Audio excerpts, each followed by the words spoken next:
I've said that we are going to be back at 2 o'clock. That's not true. We are back now again with Cornelia Moller-Atam. Yes. I'm still here, Daniel, Communications, and Connie, we call you Connie, Yeah, that's of better.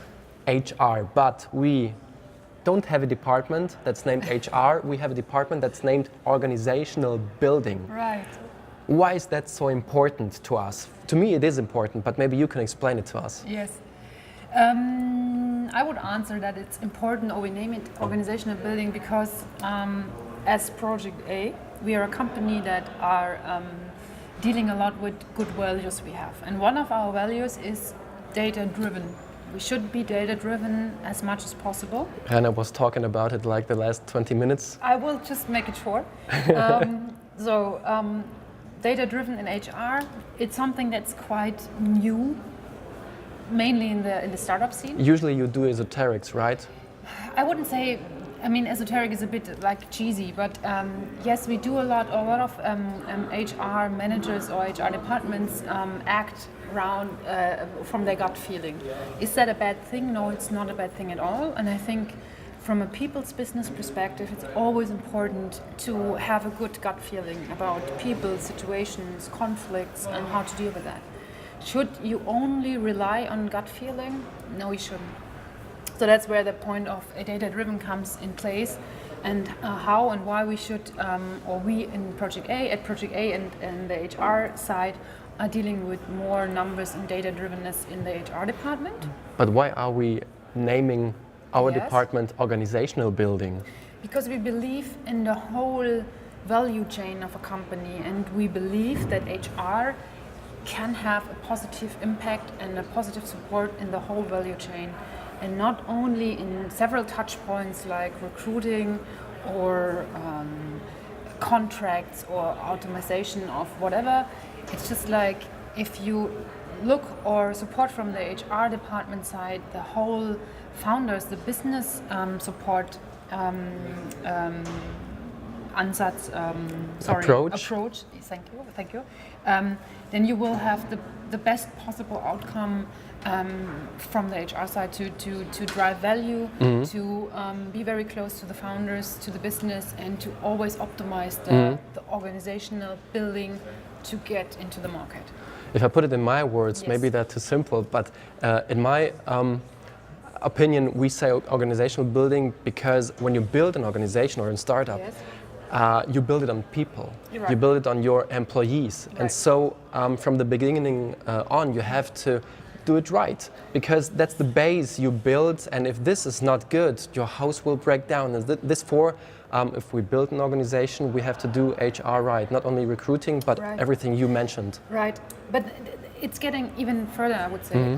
Yes, that's about people, or business is always mainly about people, and you should be organizational building, you should have the right persons on board, but a lot of companies then they do this and they do Yeah. it perfectly and they have the right people, but then it stops. So organizational What's missing? missing is then to HR goes back, like pulls himself out of the value chain, and that's, I would say, a big failure. The better thing to do would be to be more close to the partners, to the MDs or whatever they are, founders, to support them, to consult them, to each trigger people could have in a company to make the best out of it and to yes, be more successful. And not only recruiting, as you have the best people, that's perfect, and you do it even data-driven, even better. But then go further and support your founders to build the organizational on a long-term, healthy and sustainable. We did 2 podcasts, Yes. you and I. I would like to ask you so many questions I already asked you, and if you want to have maybe the question answered, what I as a founder should do when starting a startup, and what do I have to do right that my startup won't have a, how do you call it, organizational burnout? Then listen to those podcasts. You can find them quite easy on iTunes and on SoundCloud, and very soon we're going to have our webpage. They're in German, we have to admit. It's in German, right? Yeah, exactly. But anybody else can approach me directly. Yeah, right, Like, especially that would our be ventures, yes, of course. So there's many things you have to consider and you can do right from the beginning on. But what I would like to ask you now, we are at the Portfolio and Tech Days. Yes. We have more than 20 workshops. Yes. What workshop are you going to attend now? You have an idea? To look just around your shoulder. You have here. I have it here. Come closer, and we have. It's a table. You can't see it in the picture, I think. Yes. So there will be, of course, I will attend this because Francesca Basso, which is one of my absolutely beloved team members, she will have a workshop at 2 o'clock. We won't show that. Sorry. No. We are going to show Francesco, not Francesca. Yes. Also very interesting. Hello, Francesco. Hi, Francesco. We're going to show Brand. He just arrived. Yes. No, but she will have a workshop about data-driven recruiting, how you do it and what is it for, which is mainly also the same approach. Try to make data-backed decisions also in the HR departments. Will you attend something else maybe because you know how to recruit data-driven? Yes, of course. I will.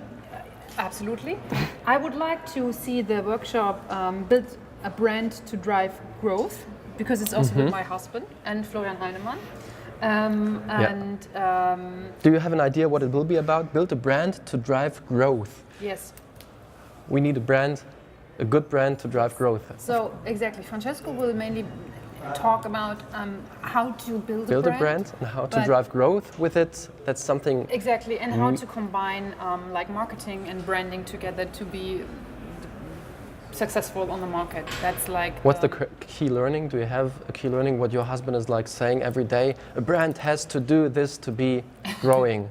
Is there something? I would say a brand, because I worked in a branding agency for 8 years. I would say a brand has to be trustful and recognizable, of course, exactly, and authentic. And that's like coming back and building the bridge to Project A. That's what I realize here every day and feel from my inner core every day is that we are a brand, perhaps not that known in the whole world, but for the startup scene, a brand that is absolutely reliable and authentic and recognizable, I think, with our new brand now. Exactly. So it's a really, I believe in such things. But also from the branding side, you do a lot of data research to know what is good, what is bad, what would be possible next steps for my brand, for the market, to drive growth. Yeah. And I think that's nothing that you couldn't implement also in the HR department. It doesn't matter if it's recruiting, if it's people development, if it's the administrational side, everything. Are you going to attend my workshop? Of course I will. When is it? It's parallel to your husband's. However, I guess you will be watching Florian Heinemann and... I will switch, I guess. I would go to the workshop Florian Heinemann is having with Mitte, but I have my own workshop about video storytelling. Later, it won't be streamed, unluckily.